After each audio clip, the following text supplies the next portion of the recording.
बात हो जनता की या मौसम हो चुनाव का, मुद्दा हो देश का या दुश्मन पर प्रहार का, हर खबर की होगी मुकम्मल पड़ताल। मांगेंगे सबसे जवाब, उठाएंगे हर सवाल। खबर के हर पहलू पर बजेगा नगाड़ा, क्योंकि यह है जनता का अखाड़ा। नमस्कार, मैं हूं आनंद नरसिम्हन।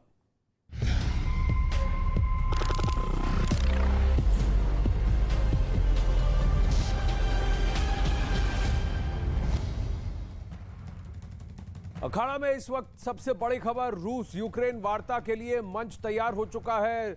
यूक्रेन और बेलारूस के बॉर्डर पर यह मंच तैयार हुआ है। 1.5 घंटे बाद दोनों में बातचीत होगी। यूक्रेन के राष्ट्रपति और रूस के राष्ट्रपति, दोपहर 2:30 बजे होगी दोनों में बातचीत।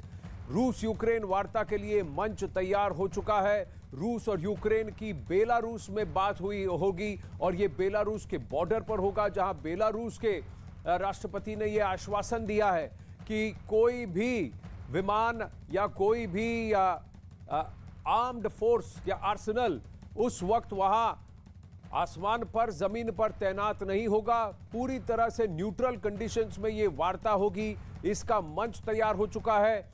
रूस ने बार बार यूक्रेन से कहा था कि वो बातचीत के लिए तैयार है, पर यूक्रेन पहले बेलारूस में बातचीत करने से कतरा रहा था। लेकिन कल शाम को ये अपडेट आया कि यूक्रेन के राष्ट्रपति ने भी हामी भर दी है और कहा है कि वो बेलारूस और यूक्रेन के बॉर्डर पर रूस के राष्ट्रपति व्लादिमीर पुतिन से वार्ता करने को तैयार हैं।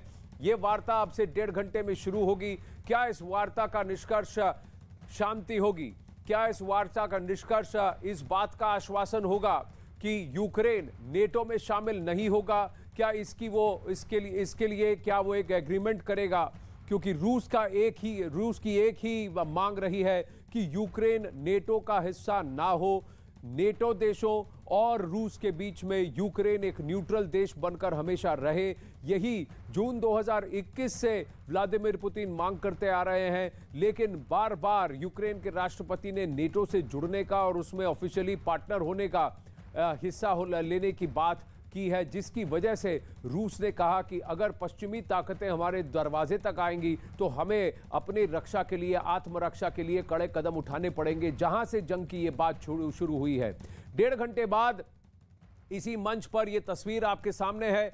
यहीं पर रूस और यूक्रेन आमने सामने होंगे। व्लादिमीर पुतिन और ज़ेलेंस्की आमने सामने होंगे। क्या बात होगी? क्या निष्कर्ष होगा? रूस की तरफ से क्या मांग होगी? सबसे बड़ी बात यही है कि रूस नहीं चाहता कि यूक्रेन नेटो में शामिल हो। अखाड़ा में अब वो खबर जिसकी पूरी दुनिया को खौफ है। रूस ने परमाणु हमले को अंजाम देने वाले फौजियों को हाई अलर्ट कर पूरी दुनिया में हड़कंप मचा दिया है।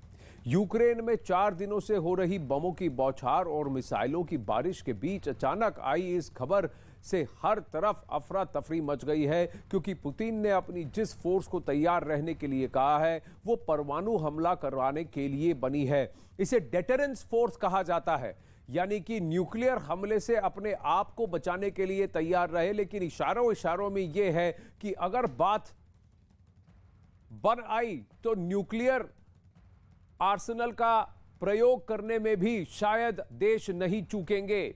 उन्होंने अपने इस फैसले का ठीकरा नेटो देशों पर फोड़ा। व्लादिमीर पुतिन के ऐलान के बाद 77 साल बाद फिर से दुनिया परमाणु अटैक की दहशत में है। रूस के राष्ट्रपति की इस धमकी के बाद दुनिया भर में परमाणु हथियारों के इस्तेमाल पर नजर रखने वाले यूनाइटेड नेशंस के 35 देशों के बोर्ड ने इमरजेंसी बैठक बुला ली है। यह बैठक अब बुधवार को होगी।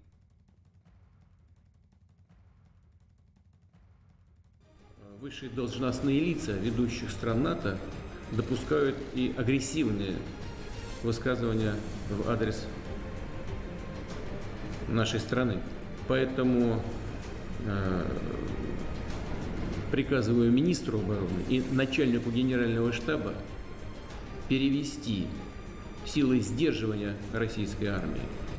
नेटो देशों का रवैया आक्रामक रहा तो जो कदम उठाना पड़ेगा उठाएंगे। वहीं यूक्रेन से जंग के बीच परमाणु हमले का खतरा मंडराने लगा है, क्योंकि रूस ने अपनी परमाणु हमले वाली फोर्स को तैयार रहने के लिए कह दिया है। व्लादिमीर पुतिन ने खुलेआम बोल दिया कि वो अपने देशों, अपनी परमाणु हमले वाली फोर्स को हाई अलर्ट कर रहे हैं।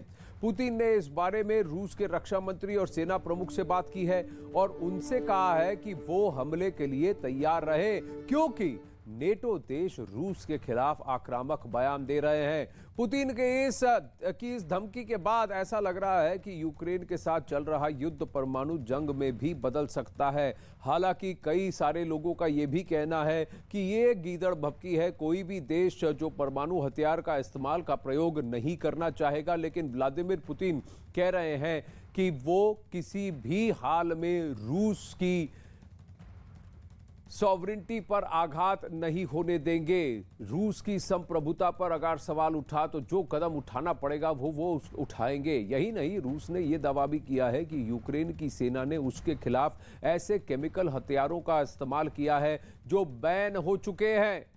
परमाणु हथियारों के मामले में रूस दुनिया में दूसरे नंबर पर है। मतलब ये कि वो अमेरिका के बाद रूस ही एक ऐसा देश है जिसके पास परमाणु हथियारों की बड़ी खेप है। रूस की इस धमकी के बाद अमेरिका की प्रतिक्रिया भी आ चुकी है। उसने साफ बोल दिया कि रूस की ऐसी कोई हरकत बर्दाश्त नहीं की जाएगी, क्योंकि पुतिन की धमकी उकसाने वाली है। यूक्रेन से युद्ध से पहले ही पुतिन ने कहा था कि रूस दुनिया की सबसे बड़ी परमाणु ताकतों में से एक है। ऐसे में किसी को भी इस बात का संदेह नहीं रखना चाहिए कि वो उसके मामले में दखल देगा और उसे इसके नतीजे नहीं भुगतने पड़ेंगे। अब पुतिन के इस ऐलान के बाद पूरी दुनिया दहशत में है। इसकी वजह है कि रूस के पास 6,257 परमाणु हथियार हैं। इसके अलावा रूस के पास दुनिया का सबसे घातक फादर ऑफ ऑल बॉम्ब्स मौजूद है। यह रूस का सबसे घातक हथियार है। रूस ने इसे 2007 में बनाया था। यह गैर परमाणु हथियार है। फादर ऑफ ऑल बॉम्ब का वजन 7,000 किलोग्राम से ज्यादा है, यानी 7 टन से ज्यादा, जो 300 मीटर के इलाकों को पूरी तरह से तबाह कर सकता है। बॉम्ब वातावरण के ऑक्सीजन को सोख लेता है और जमीन से ऊपर धमाका करता है।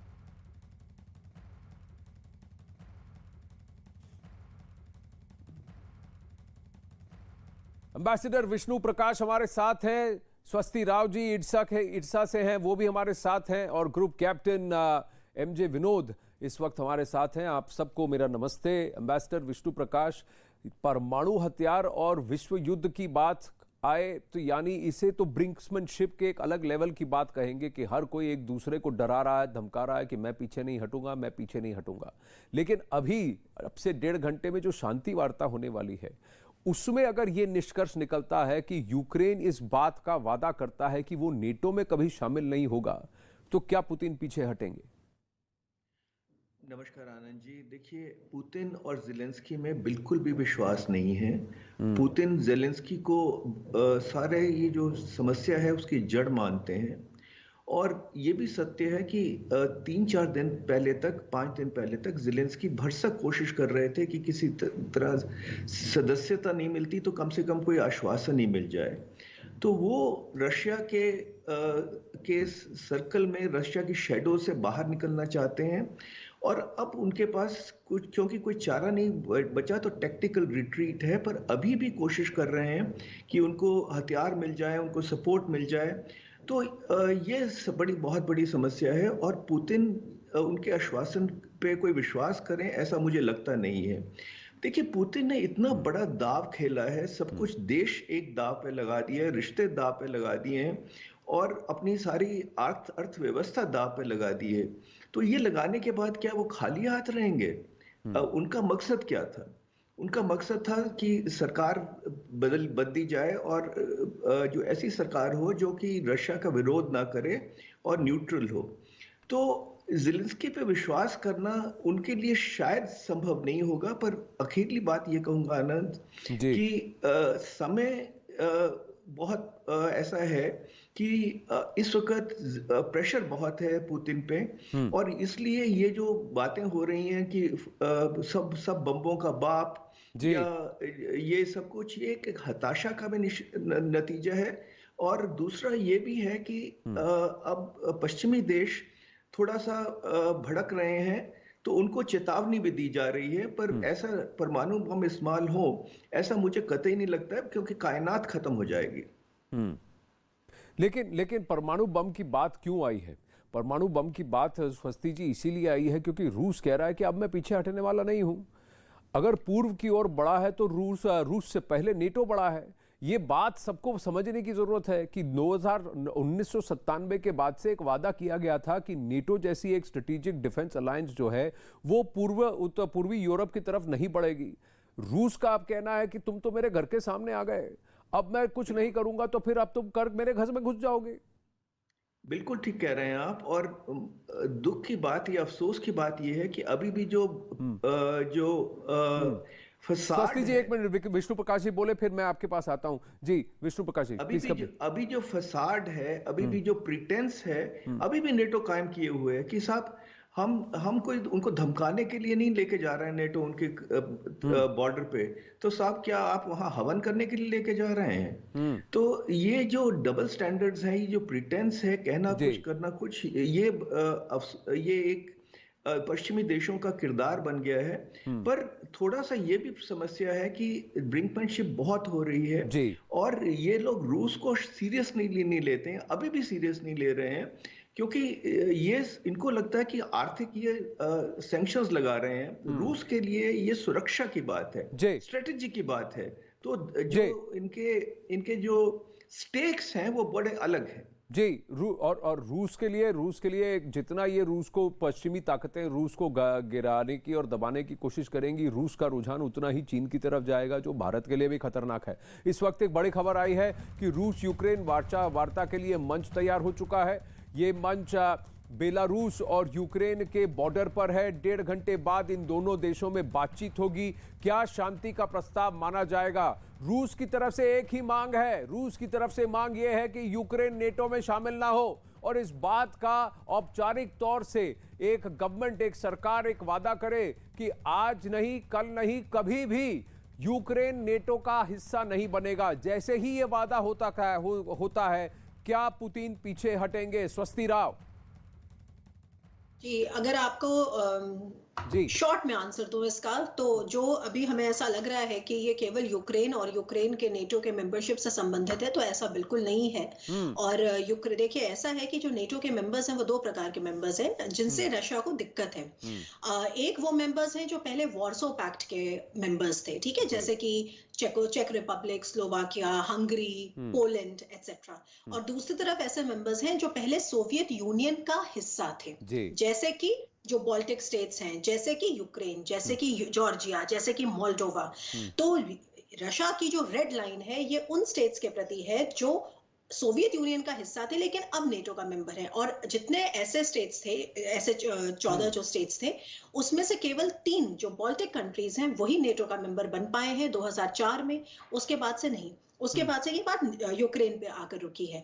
अब आप मुझसे कह रहे हैं कि केवल यूक्रेन को की गारंटी चाहिए रूस को, तो मेरे अनुमान में नहीं, ऐसा नहीं है, क्योंकि यूक्रेन के बाद यूक्रेन के बगल में जॉर्जिया है। जॉर्जिया में भी 2008 में रूस साउथ ओसेटिया जो है वो एनेक्स कर चुका है, और जॉर्जिया खुले तौर पे नेटो के मेंबरशिप चाहता है। तो क्या अब इसके बाद दूसरा जॉर्जिया के साथ भी रूस यही करेगा जो यूक्रेन के साथ कर रहा है? उसके बाद फिर मोल्डोवा है। मोल्डोवा में एक छोटा सा एरिया है जिसको कहते हैं ट्रांसनिएस्टर, वहां भी रशियन सेपरेटिस्ट है।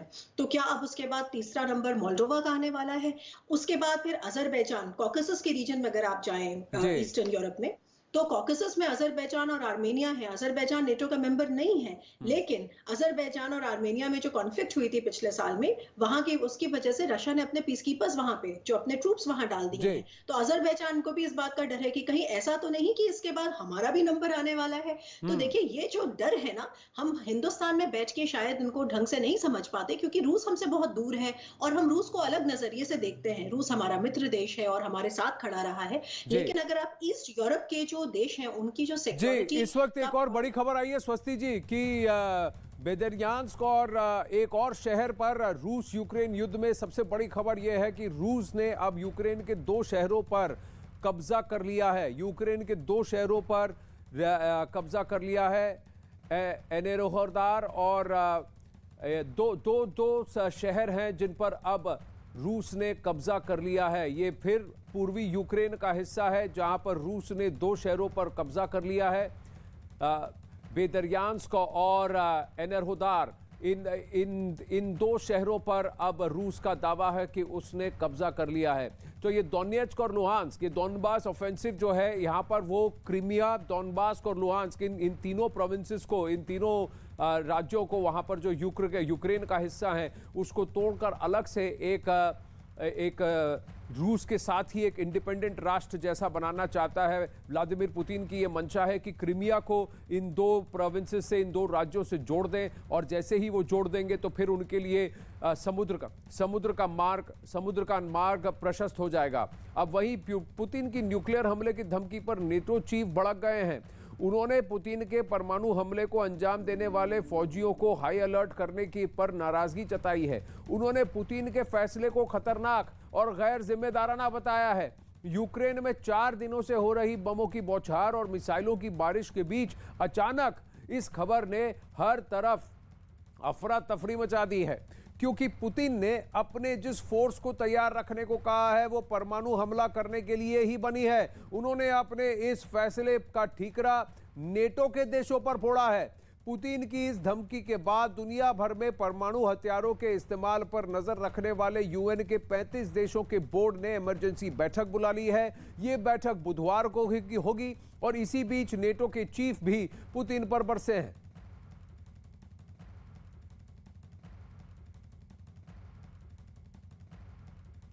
उन्होंने पुतिन के कदम को बहुत ही खतरनाक बताया है, कड़ा विरोध किया गया है, लेकिन कड़ी निंदा और कड़ा विरोध से इसके आगे ये देश क्या कर रहे हैं, क्योंकि अमेरिका ने सैंक्शन क्रूड ऑयल पे नहीं लगाया। मेजर जनरल विनोद, तो यानी MJ Vinod, group captain Vinod, सबसे बड़ी बात यह है कि यूक्रेन को बेवकूफ बनाने का काम किया है इन पश्चिमी देशों ने। उनको कहा है जाओ लड़ो, लेकिन सेना तो है नहीं, बल तो है नहीं, और भुगत यूक्रेन के निवासी रहे हैं, यूक्रेन रहा है अमेरिका और रूस की इस लड़ाई में। बिल्कुल आनंद, 2 चीजें मैं बताना चाहूंगा। I will just take a leave from what my previous speaker spoke. उन्होंने जो नेटो मेंबरशिप की बात करी, आपको क्लोजर होम, घर के निकट एक छोटा एग्जांपल देते हैं। जब अंग्रेज हम पर हुकूमत किए और छोड़ के गए, हमको 2 बड़े प्रॉब्लम छोड़ गए। एक जानी दुश्मन पाकिस्तान बना के चला गया, और दूसरा एक not so very happy place east Pakistan, जो आज जा करके बांग्लादेश बना के चला गया। वो आज भी हमारे गले के हड्डी है। इसी तरह एस्टोनिया, लाटविया, लिथुआनिया, ये तीनों नेटो मेंबरशिप दिया गया, जो पहले किसी ज़माने में रशिया का एक स्टेट हुआ करता था, आज नेटो है। और Romania, Slovakia, Hungary, Bulgaria, Poland, Warsaw Pact nation, चेक रिपब्लिक, क्रोएशिया तक नेटो मेंबरशिप हो गया है। तो ये जो रशिया का जो डर है, नेटो बना क्यों? शीत युद्ध के दौरान, to balance, isn't it? Balance और वर्ल्ड वॉर 2 के बाद ये देखने के लिए, क्योंकि रशिया अलाइड फोर्सेस के साथ था और रूस कहीं जर्मनी पर कब्जा ना करते तो नेटो का फॉर्मेशन वहां से स्टार्ट हुआ, ये कहने के लिए कि रूस को आगे नहीं बढ़ने दें। बिल्कुल। सो अभी देखिए, एक मॉस्को का एक स्ट्रेटेजिक डेप्थ हुआ करता था। आज के तारीख में आनंद, लाटविया से अगर मॉस्को 600-700 किलोमीटर की रेंज में मॉस्को आ गया है, किसी भी देश का मुखिया को ये डर जरूर लगेगा, अगर यूक्रेन नेटो बन गया है, अगला कदम जो है यूक्रेन रशिया का कितना इलाका वो खा जाएंगे। ये उनका जो डर है, ये बिल्कुल ही लाजमी है। मैं बिल्कुल एक थर्ड पार्टी के हिसाब से बोल रहा हूँ। ये जो वॉर उन्होंने यूक्रेन पे किया है, ये जायज है कि नहीं है, ये दूसरा विषय है। और तीसरी बात, जो आपने परमाणु हथियार मूव करने की बात करी, देखिए हिरोशिमा नागासाकी के बाद कोई परमाणु हथियार यूज करने का नौबत नहीं आया। अगर जो क्लोज आया, अगर दुनिया का भी परमाणु हथियार यूज करने वाला है, वो 1950 में कोरियन वॉर के दौरान north Korea Truman almost fire कर दिए थे। उसके बाद ये एक डेटरेंस फोर्स ही रहा है। अगर किसी के पास परमाणु हथियार आ गया है तो वो ये डेटर कर सकता है। बट आप एक और महत्वपूर्ण बात मैं दर्शकों को ये बताऊंगा, जो 2 परमाणु देश जब लड़ते हैं, उनका कन्वेंशनल वॉरफेयर जो है बहुत ज्यादा वायलेंट होता है। जी। और यूक्रेन दो भाग में बढ़ चुका है। नीपर नदी, आप यूक्रेन का मैप। जी जी, तो ये नीप्रो नदी की आप बात कर रहे हैं, वो उसके पूर्वी इलाके हैं जहां पर रूस का सबसे ज्यादा घमासान चल रहा है यूक्रेन में। और इस यूक्रेन युद्ध से लगातार तबाही की खबरें भी आ रही हैं। अब रूस ने यूक्रेन के सबसे बड़े विमान को मलबे में बदल दिया है। AN-225 मरिया को दुनिया का सबसे बड़ा विमान माना जाता था। अब यूक्रेन की सेना ने चुनौती के से रूस को बौखला गया है। यूक्रेनी सेना ने रूसी टैंक बर्बाद कर दिया है।